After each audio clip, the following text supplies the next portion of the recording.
You know, the argument was, okay, Australia's too small to make any real difference to the climate at all that anyone could measure.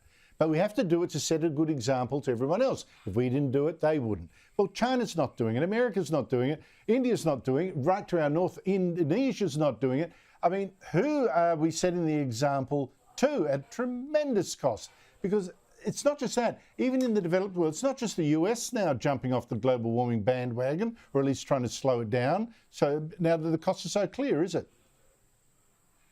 Well, the people we're doing it for now, Andrew, are the very small number of elite Australians that can afford to signal their virtue in this way.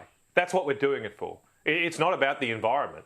This is now a virtue signalling exercise, a luxury good for people who can afford to say, look at me, how great am I? I'm going to tick the box on my flight over to Aspen this year by saying I buy carbon credits. But for the rest of the poor schmucks in Australia who are just trying to stay in their own homes and pay their bills, they can't afford this. And it's a cost that they do not deserve to have to pay.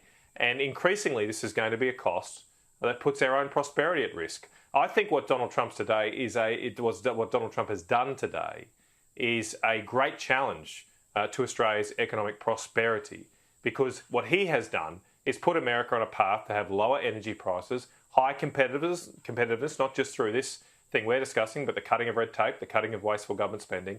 That's going to increase the gap between the competitiveness of the American economy and the Australian economy. And under this Labor government, our productivity is in freefall. We have never seen a reduction in economic productivity like we have had in these past 2 years. That threatens to just get deeper now